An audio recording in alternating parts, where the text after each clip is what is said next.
Well, hello, Lisa. This is Sharon on the West Coast. I think we're live. Awesome. Hello, Sharon. As you know, this is Lisa on the East Coast. I apologize for making us a few minutes late. Oh, we did say we're going to be on the ish system. Technology requires a little ish. It truly does. It truly does. I was scheduled to be on a Facebook Live with another group a couple of days ago, and they could not get it together. And so the lady hopped off a live, signed up for a trial or something of Be Live, and sent out a message to everybody who had registered and told everybody we're moving to Be Live. It was amazing. But so, and it started at least 20 minutes late. So we're doing good. Okay.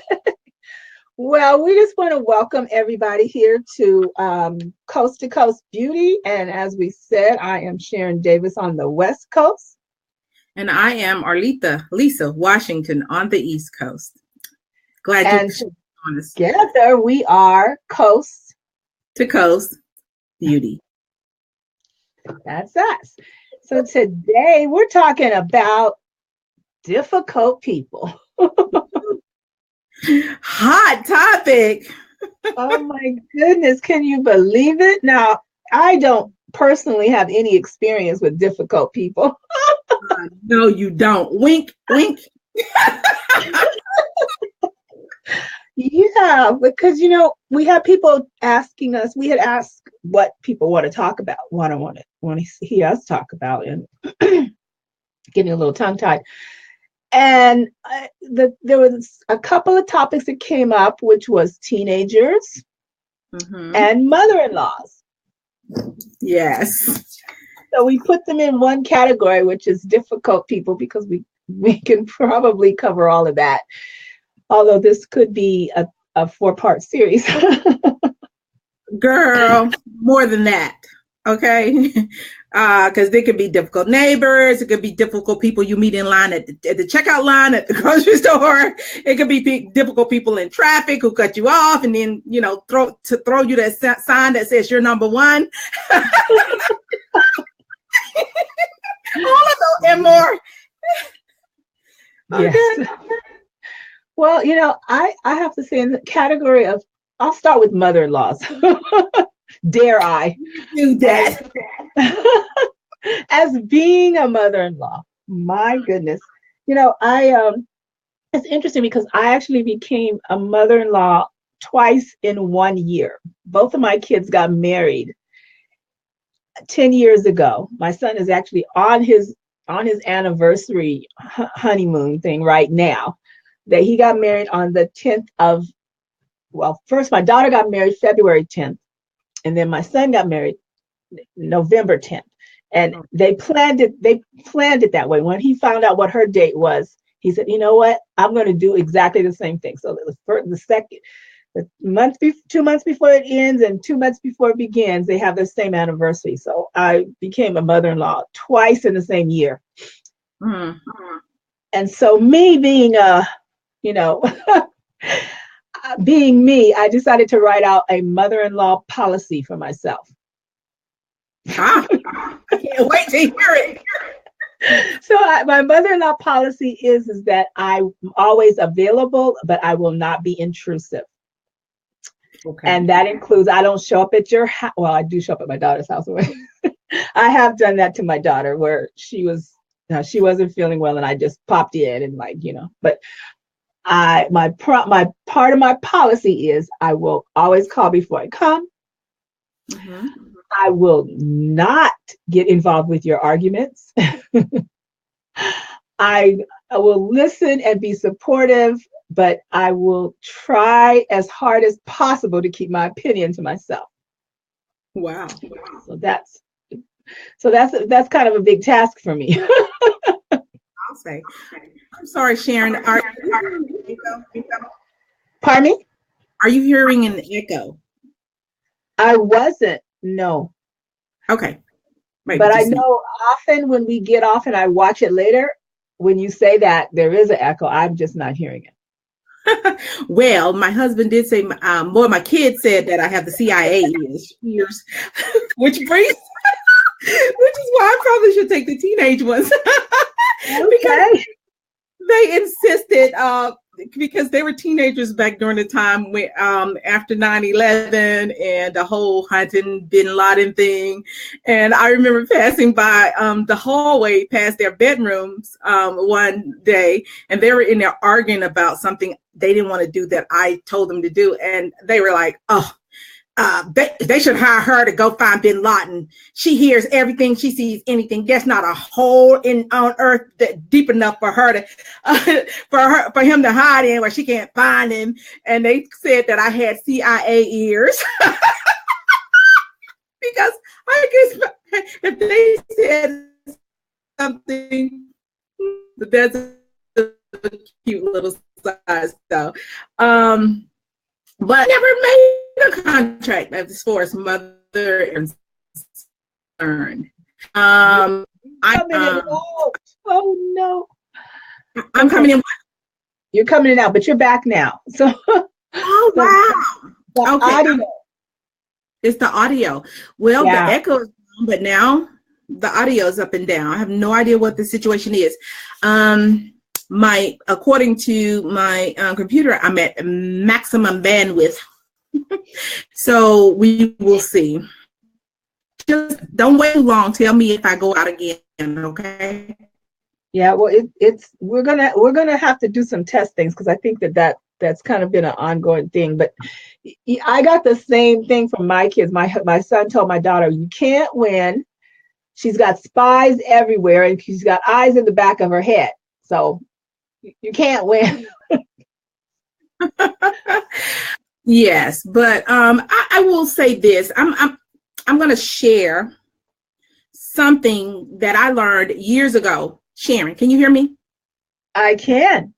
Okay, great. And if you stop hearing me, give me a sign, okay, that I can see. Okay. Okay. Just say, do this and let me know. Okay. All right. So I learned something years ago. I was in a psych class, and this person, we were doing question and answer, and this person was explaining why your relationships, you can't blame other people for difficult relationships, and it's all your responsibility. And so there was a lot of back and forth, and finally he went to the board and he did a demonstration to explain why, even if only one person, the argument was it takes two to improve a relationship, and he said no, one person could do it. And so he went to the board and he drew a little illustration. And I'm no artist, but I'm going to try to duplicate that drawing that he made for us. It actually turned out to be one of the best things that I had heard that helped me take responsibility for improving relationships in my life. And so I don't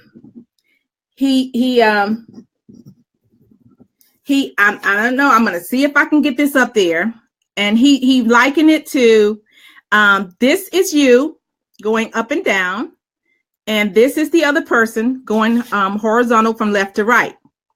And he said the area where you are intersected and covered is your area of agreement. It's where you kind of are on the same page. You can get along. It's the area where you don't have any clashing. And even if it's a very small area, that area is your area of common interest, common, the area where you get along. And he explained that as you personally grow, the area that you I did this correct. I did this wrong. Okay. As you personally grow, the area that you, let me see if I can get this right. Okay. So that's you in the dark going up and down. It is them at the bottom going crossways from left to right. And the area where you cross is where you get along. And he said, but if you start growing, for instance, you now cover more of the common area. You grew, they didn't. And then you grow some more, and you have more area where you get along and where you can at least agree or get along even if you don't like each other. And he just kept on going, and he showed that if you just make it your point to keep growing, eventually your growth will overtake any area of tension. And he said it might not ever be perfect, but that is why you absolutely can improve a relationship with another person just by your growth, because your tolerance grows as you grow, your level of understanding grows as you grow, your empathy, everything that you grow as a person helps cover over whatever is lacking in the other person. And so because I saw that illustration, I started trying to apply it, and it was amazing. It was really amazing when I would meet somebody that made me gnash my teeth, and steam would come out of my ears, and my eyes would go blood red. I wanted to fight. So I started saying, okay, I need to just put this on hold, grow some more, and then wait to see if my growth actually helps me get along better with this other person. And over the years, I promise you, it absolutely works. It might not ever be 100%, but it'll get to a point where that person that used to make you blow a gasket doesn't have the power to affect you like that anymore. And it's not because they changed. It was because you made a change or a difference. You know, there's two things that I always would say to my clients is that, they want to say that, it takes two to tangle or whatever. But there's two things. One is that we tend to continuously go to a person who does not have what we are going to them for. And I use the example of Payless Shoe Store. I don't know if they have that out there, but I think it's, well, if you go to Payless Shoe Store for a gallon of milk, you're not going to get it. They do not have it. No matter how many times you go to Payless Shoe Store for a gallon of milk, they will never have it. And there are some people like that. We want something from a person, and we want to kind of force them to be able to give it to us, and they can't. They just don't have it to give. And so if we continue to shop for milk at Payless Shoe Store, we are doing ourselves a disservice, and we're doing that other person a disservice. That doesn't mean they're a bad person. It's just that they just don't have that particular thing that we're needing from them to give. Now, they may be wonderful in other areas, but that is just the way it is. And we have to accept that and choose to either change how we interact with them or not interact with them. But it's our decision. And the other thing was is that when we continuously do the same thing, like if you go to the grocery store again, how many times do you see a mother who's in there just yelling at her kids, and she's, stop, no, don't, get over here, what did I tell you? Those kids do not even hear her voice because they've heard that yelling for so long. It's part of the atmosphere. They do not take heed to it. But I promise you, if that same mother lowers her voice and talks very specifically, those kids are going to go, and they're going to stop. They're going to their ears are going to perk up. They're going to listen, and they're going to hear you because you're doing something different that lets them know this is different. Now, of course, all kids have that thing where they know when their parents have gotten to that last little bit, and that the tone and the look and everything lets them know, okay, you've gone too far. But on a day-to-day basis, if you are just not getting any kind of effect with someone, it's your job to make the changes that you need to make to change that and not blame it on the other person.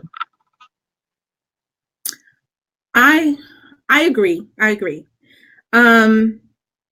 most of the there are a couple of terms when it comes to I'm again going to go to the children. There are a couple of times in a child's life where there are notorious phrases for describing their behavior. The terrible twos and the even more terrible teens.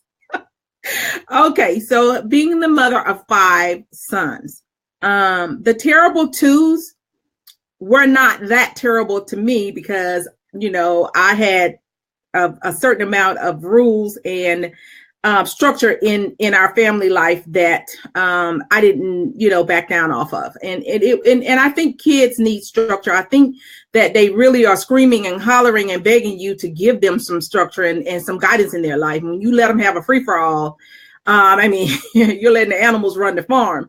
So, and I don't mean that in a harmful way. So, but when it comes to teenagers, oh my goodness, it's a whole new ball game. And especially if you have more than one. I can tell you something that I've seen over and over again. A mom with 2 or more children who tries to relate to both or all of them exactly the same. And it causes frustrations in the kids. It causes frustrations in the parent.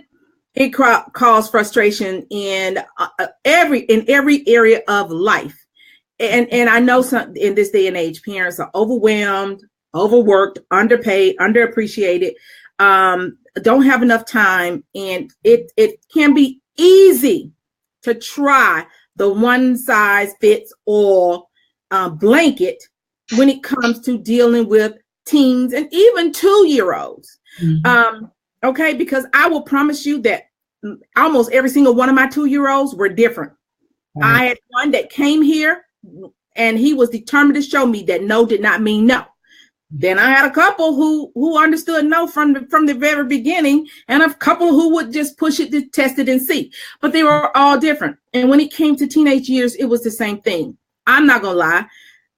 I thought when it first started, the first one hit teen and the second one, and they were stair step 1, 2, 3, and they seemed to hit teens all right behind the other. By the time that 3rd year came, I thought I was gonna go crazy. And then I was like, no, y'all ain't gonna run me crazy. I might run y'all somewhere, but you ain't gonna run me crazy. So I started looking for ways to deal with them. I started paying more attention to their personality and how I react to them. And I started trying, you know, and I know I wasn't a perfect parent, but I did understand that they were individual people. I didn't want anybody to treat me like I was a number, and I didn't want to treat them like they were a number.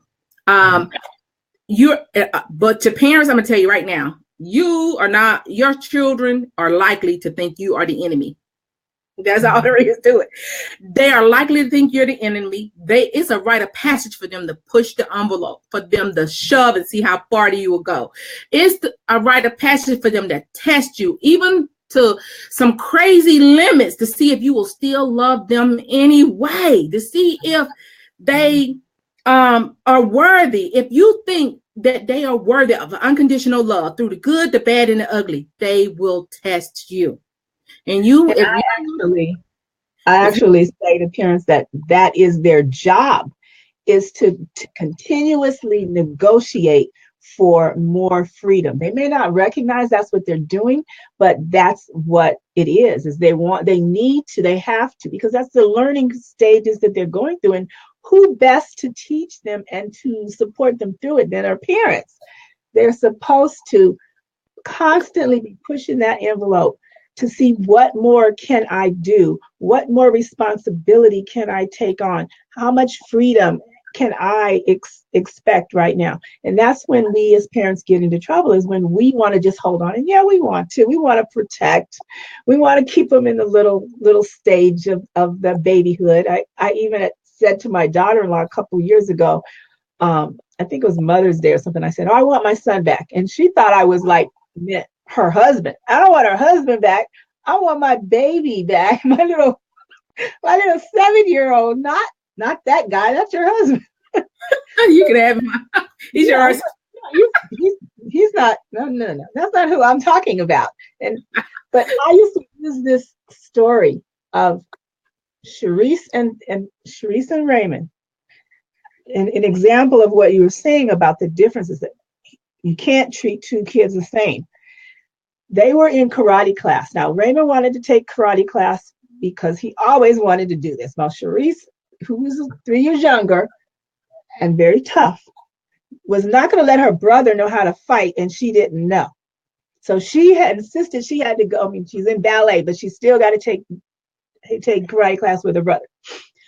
So we're late one day. We come in, and so Raymond comes in the door. He stands there for a moment. He looks around. He sees what everybody's doing. He goes to the back of the room, gets in line, and just starts doing what everybody else does. That's one kid. The other one busts through the swinging doors, goes right up to the front of the room, punches the sensei in the knees, and said, "What? You started without me?"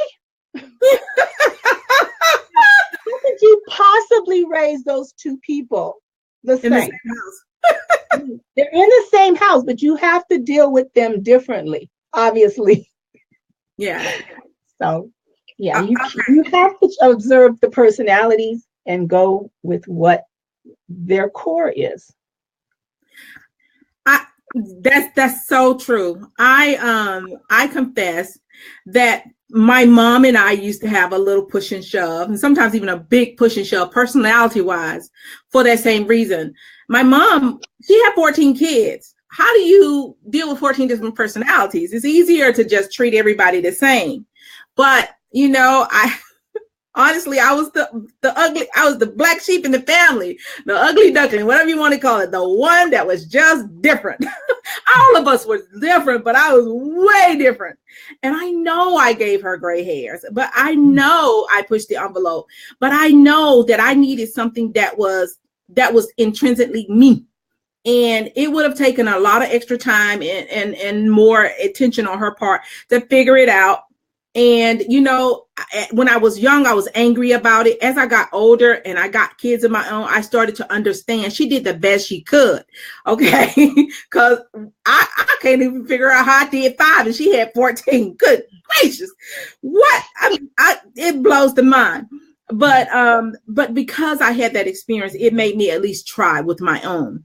And, you know, one thing I'll say about parenting is you get into a cycle of parenting. You're either going to parent like your parent did, or it was going to be such a traumatic experience that you go the exact opposite, when in fact, the true road is somewhere in between. Okay, because the worst parent did some things right and the best parent did some things wrong. So rather than, you know, follow nature, which is to say, oh, my parents were really good, I'm going to do exactly like them. Or even if it's unconscious, you do it. Or my parents, you know, they did so much stuff bad, I'm never going to be like them. You got to find somewhere in the middle. And as I said, it's a lifetime thing, because I have grown kids and it's still a lifetime thing. But don't try to shove the terrible twos into a box. And don't try to shove the terrible teens into a box. And I'm sorry, when they get to be grown-ups, you wish you had the teens and the twos back, right? You'd be like, where did it go? It went by so fast. When you're in it, sometimes you're too frustrated to enjoy it. So I would encourage you to make memories. Even if you argue a little bit or they push the envelope a little bit, make memories. It's a parent's job to help their children make memories so that when they get grown, they realize it wasn't all bad and it wasn't all good, but it wasn't all bad. And now you've broken that cycle and they get to pass that on to future generations. When you change one generation, you change all the rest of the generations. So it's so worth the investment in the time and in the energy. And that even applies a little bit to in-laws, but I'm going to let you speak before I go there. You see, I try to stay away from in-laws as much as possible. I see you did. Well, you know, I have had 2 mother-in-laws, okay? Okay. And I credit my first mother-in-law really, truly to being the mother that I became. Because my mom was just not the domestic, and I was the oldest. So, you know, I was the trial and error. Me and my sister that's right under me, we were the trial and error. But, you know, she caught on as the others came along. But by then I was grown, so I had to figure that out. But I spent a lot of time with my first mother-in-law, and she was just, telling me little things like how to make memories, and, how, just so many things that I just, didn't come across to me from my mother. And as I said before, there's always been women who have come into my life just when I needed them, that poured into me what I needed. And she was definitely one of them. And my second mother-in-law, I actually, gave her a whole list of things of why she wouldn't want me as her daughter-in-law when we decided that we were going to get married. Because this was, my second marriage. My kids were grown, and I told her, you're not going to get any grandkids, because if he wants a delivery, you got to call FedEx. I mean, it was just on and on. I'm older than him, and this, she's like, and for every, negative I gave her, she gave me a positive why that fit perfectly with her son. And I'm like, oh, they're just trying to get rid of him. No. But I absolutely just chose not to have mother-in-law trouble, because I realized that the person I'm hurting the most would be my husband, whether it was the first one or the second one. It would hurt him. So I chose to back down on situations. I remember the first, like, Mother's Day after we got married, all of a sudden he got so depressed. I'm like, what's the matter? Well, it's Mother's Day, and I don't know what I'm supposed to do. I'm like, you go see your mother. My kids are doing something with me. You go, that's fine. I mean, I don't mind sharing. I mean, I'm not at the point in my life where I have to have this person tied to me. And I think that's where it becomes the problem, is that we forget where we began and the other person, or we end and the other person begins. Ooh. And we then have to have them connected to us. And that includes having power and control over them, over their thoughts, their actions, and putting all that negativity into the mix. That pressure. Choose. Yeah. It's me or her. Choose. That is so, oh my goodness. That is so, that is such a difficult and not cool place for anybody to be. And, even vice versa, it could be the and not just your husband's mother, but, your mother. Mm-hmm. I will say this, I didn't learn this from my immediate family. I learned this from my husband. I too had two mother-in-laws. My first mother-in-law is still alive, and out of respect for that, I'm going to end that conversation right there. Okay. I'm watching. Okay. I don't know what to say. Okay. So yeah, respect. Okay, respect. That's what that is. That is respect. Okay. Now, second mother-in-law was one that I thought, oh my God, I will never live up to this woman. Okay. Mm-hmm. I will never live up to the feeling that she gave to me. I probably will never live up to it. She was just such a natural that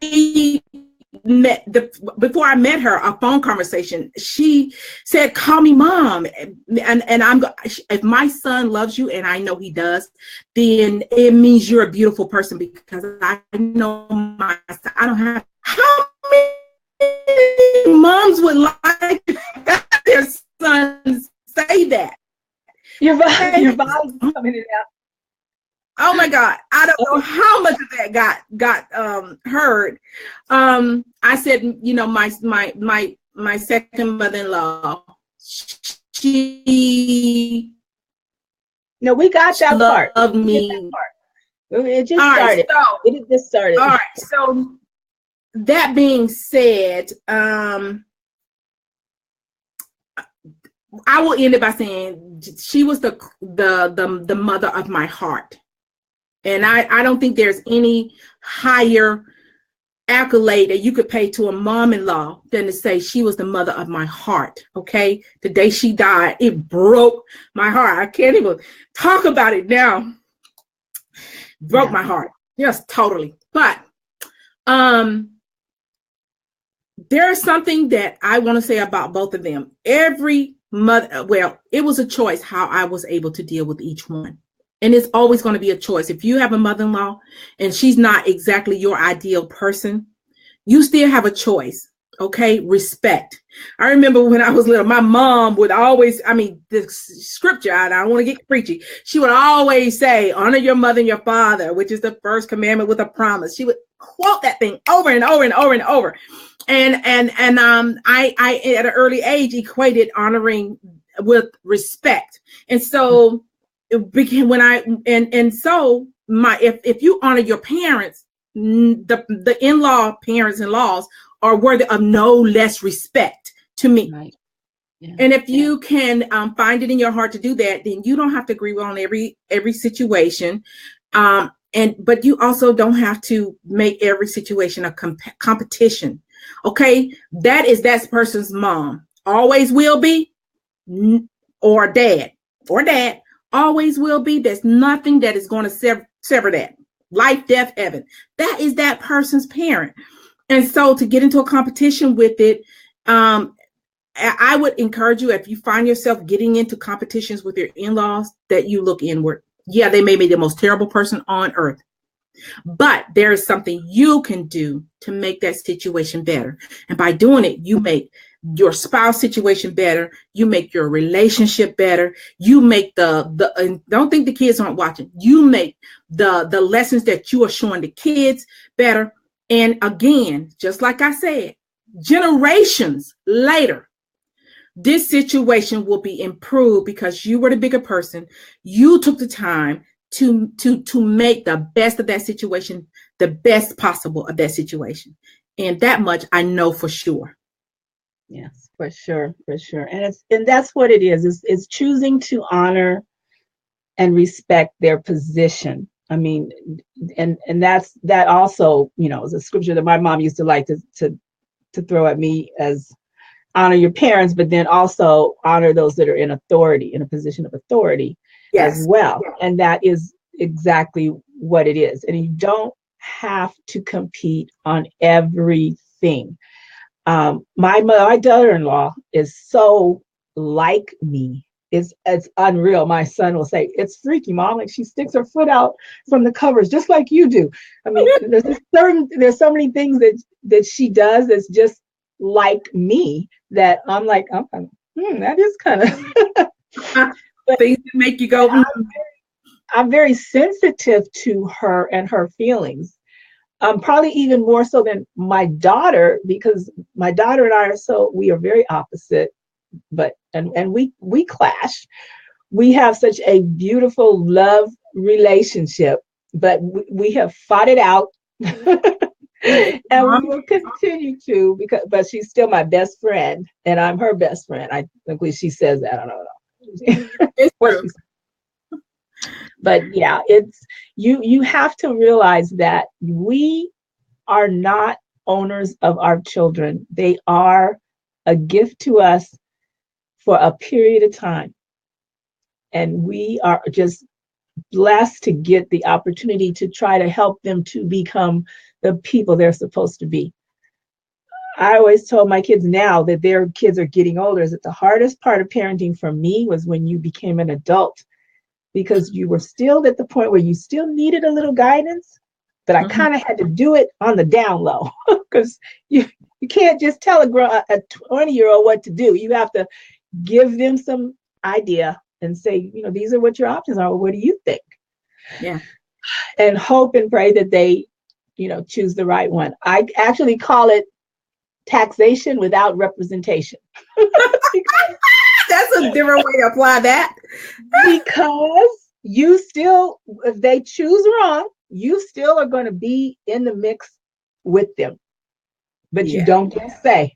Unfortunately, you still might have to pay in whatever way it is, but you don't actually get a vote on it.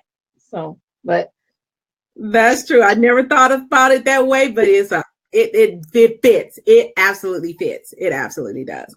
Well, we have gone over, Lisa. You know that we haven't even got to neighbors. We have. I think that we can hold for a couple of more minutes because we got started a few minutes late. But I think we should go ahead and address strangers or non-family members just into a group. It could be neighbors, it could be people you meet in the street, people you meet out and about. One final thing I will say about the teenagers, and then we'll move to the strangers. I read an article, and when my kids started acting up, I went into research mode. I read articles, I took classes, I became doctor professor. So I need to make this thing better. So let me find out all that I can. And I saw study after study that said teenagers that are a human brain does not even reach maturity until 25 or later, around age 25 or later. So when you think that 18-year-old who's driving you crazy should know better, not necessarily. I don't care how good of a household he lived in or she lived in, or what the parenting situation was, or what you tried to instill in that person. There's still hormones, immaturity, peer pressure, environment. When I say environment, what's on TV and what's on radio and what's on social media, all of that is in that pot being stirred up like a potion or something. So I did see a very big difference on most of my children after 25. I really did. And I was thought, oh, thank goodness that I read that. So I knew that there was going to be a light at the end of the tunnel. But not everyone. I did have one child, and now Kenneth and I joke like, oh my goodness, who ever thought that this child would be the one that blah, blah, blah. It took him to 35. He was a late bloomer. But I'm so proud of this child now. He's a late bloomer, but he got it. Lord have mercy, he got it. So it's so worth the patience. It's so worth the headache, the heartache, everything that you go through. It's worth it. It is worth it. Be patient. Okay. All right. So now, strangers, non-family members. Boundaries. Thank you. Boundaries. You can talk about boundaries. I'm going to say this, and then I'll let you say what you say. The thing is boundaries for yourself. And that means you don't let anyone take you somewhere you don't want to go. You don't let anyone make you do something you don't want to do.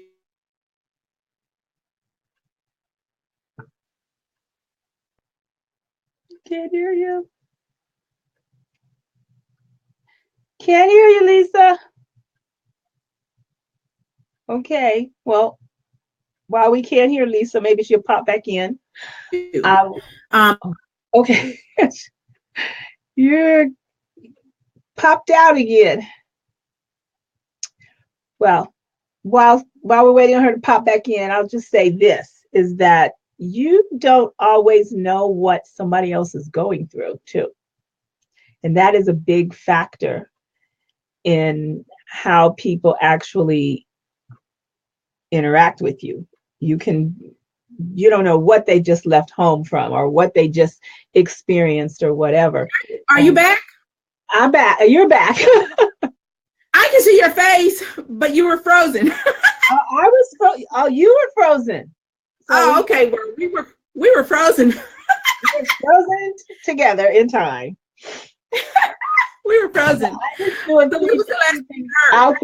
I just threw a few things out there saying that, in dealing with strangers, is you never know what they are going through, what they are dealing with at home, that you just happen to step in the middle of this time and this space with them.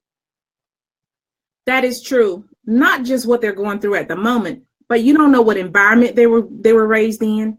You don't know their past. I'm telling you, I learned this when the term, angry Black woman was being thrown around in the media and in movies and all. And I had to stop and say, nobody is born angry. Okay. Nobody is born nasty. Nobody is born that way. People become that way, and they become that way because of things in their environment. And so once I learned that, it became easier for me to not let them make me act in a way that was contrary to the person I wanted to be. And so in the streets, wherever you are, if you meet someone who is just ugly or who makes you want to act ugly, count to 3, take a breath, and remember who you are and who you want to be. And you'll set a better example for that person. And who knows, you might be the person that helps them to see a better way. Right. I'm done. And I'm done. One thing I used to tell my clients is that, we get angry not over what someone does or says to us. We get angry over what we believe about what they said or what they did. So we have to look at what our thought process is, what's going on with us, because, for instance, generally, I would hear a lot of complaints of, just words, name calling, and so forth. And you have the choice of just taking the power away from that. I mean, I would use the example of somebody came in the door and just said, "You guys are nothing but a bunch of Buicks." What? That's probably not going to make you mad. Well, I mean, I guess, if you have a, issue with Buicks, but that word being called a Buick does not mean anything to you. But there are words that someone can say to you that mean something, and we all know what they are. Yeah. But if you take the power of that word and you make it null and void for you, and don't even see yourself as a Buick, I don't see myself as this, what you just called me, it doesn't mean anything. It doesn't hurt. It doesn't take you anywhere. It's just like, oh, okay, move on. Just imagine that, they live in a this is what I say. Oh, they live in a parallel universe and they're the only occupant or the only citizen in that universe. I'm not going to visit it with them. Okay.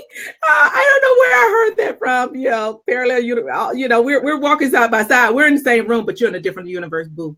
So it doesn't work all the time. And it's always going to be a work in progress. We're never going to reach, perfection in this, and whatever it is we're living in. We're not going to reach perfection in this one.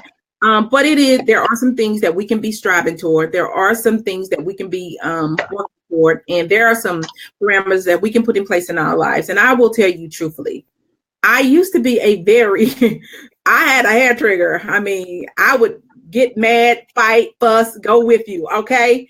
But I had to learn that I had to stop and look. He made me do it. She said something. He said, she said, he did, she did. No.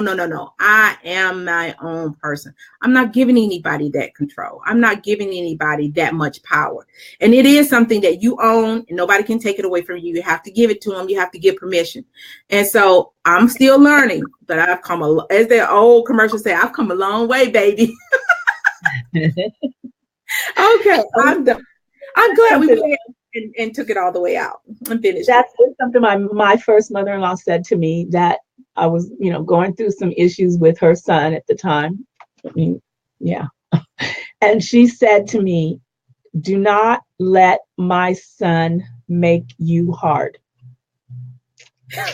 And at that time, I didn't quite understand. Hello, Carolyn. Thank you for joining us. Oh, she's rolling on the floor laughing at us.